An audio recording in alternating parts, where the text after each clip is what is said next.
பொங்கலுக்கு ட்ரெஸ் எடுக்க போய் இந்த மாதிரி டிசப்பாயின்மெண்ட் ஆகும் நான் எதிர்பார்க்கவே இல்லை. என்னாச்சுன்னு வீடியோ லாஸ்ட்டில் சொல்கிறேன். நானும் அம்மாவும் பாடி சரவணா ஸ்டோர்ஸ்க்கு தான் வந்து பொங்கலுக்கு ட்ரெஸ் எடுக்கிறதுக்காக வந்திருந்தோம். கிரவுண்ட் ஃப்ளோரில் பார்த்தீங்கன்னா சூப்பராக டெக்கரேஷன்லாம் பண்ணி வச்சுருந்தாங்க. அது மட்டும் இல்லாமல் அந்த சீலிங் ஹைட்டுக்கே வந்து பியர் ஒன்று நின்றுட்டு இருந்தது.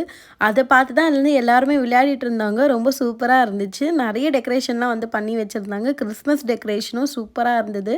ஃபைனலி இந்த பியர் கூடலாம் விளையாடிட்டு ஃபஸ்ட் டே சாரீ செக்ஷனுக்கு போயாச்சு. எங்கள் அம்மாவுக்கு சாரீ எடுக்கலான்னு போய் பார்க்குறோம். எந்த சாரியுமே பிடிச்சா மாதிரி தெரியல. சரி ஃபைனலாக எப்படியோ தேடி ஒரு சாரியை எடுத்துட்டோம். அதுக்கப்புறம் எனக்கு ட்ரெஸ் எடுக்கலான்னு போனால் எனக்குமே அவ்வளோவா ட்ரெஸ்ஸஸ்லாம் வந்து பிடிக்கல. என்ன ஆச்சுன்னா, நாங்கள் பொங்கலுக்கு 2 நாள் முன்னாடி தான் வந்து ஷாப்பிங்கே போயிருந்தோம். எந்த கலெக்ஷனுமே இல்லை. நீங்களே எந்த ஃபங்க்ஷனாக இருந்தாலும் முன்னாடி நாள் போய் ட்ரெஸ் எடுக்கிற சங்கமாக இருந்தால் கமெண்ட் பண்ணுங்கள்.